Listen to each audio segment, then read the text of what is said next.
தீங்கு விளைவிக்கும் உள்ளடக்கத்தை பரப்பியதாக கூறி டெலிகிராம் மற்றும் அதன் 2 கணக்குகளுக்கு எதிராக மலேசிய தொடர்பு மற்றும் பல்லூடக ஆணையமான MCMC வழக்கு தொடர்ந்துள்ளது.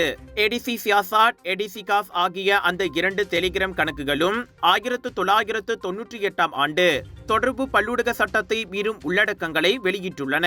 பொது நிறுவனங்கள் மீதான நம்பிக்கையை சிதைத்து சமூக ஒழுங்கை அச்சுறுத்தும் அபாயத்தை அந்த உள்ளடக்கங்கள் கொண்டிருப்பதாக MCMC தனது வழக்கு மனுவில் கூறியது.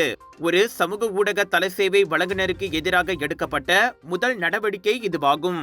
MCMC பல பேச்சுவார்த்தைகளை முன்னெடுத்து ஒத்துழைப்பு வழங்கியும் மீண்டும் மீண்டும் புகாரளிக்கப்பட்ட உள்ளடக்கங்கள் குறித்து நடவடிக்கை எடுக்க டெலிகிராம் தவறியதால் இந்த நடவடிக்கை எடுக்கப்பட்டுள்ளது.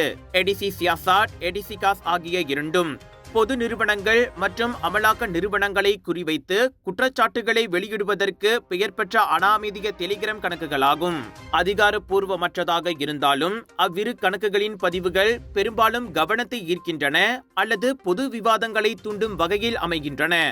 எனவே அந்த உள்ளடக்கங்கள் தொடர்ந்து பரவுவதை தடுக்க உயர்நீதிமன்றத்திடம் இருந்து இடைக்கால தடை உத்தரவை பெற்றதாக MCMC அறிக்கை ஒன்றில் கூறியது.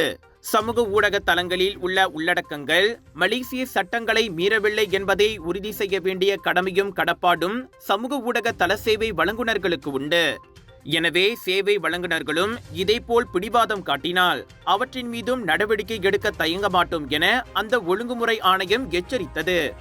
மலேசியாவின் டிஜிட்டல் உலகம் பாதுகாப்பாகவும் நெறிமுறையாகவும் சட்டத்திற்கு இணங்கவும் இருப்பதை உறுதி செய்வதில் உறுதியாக உள்ளதாக MCMC கூறியது.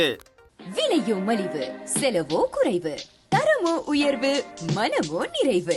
மக்களின் தேர்வு என்ரிகோஸ் முழு ஆடை சத்துள்ள பால்மாவு.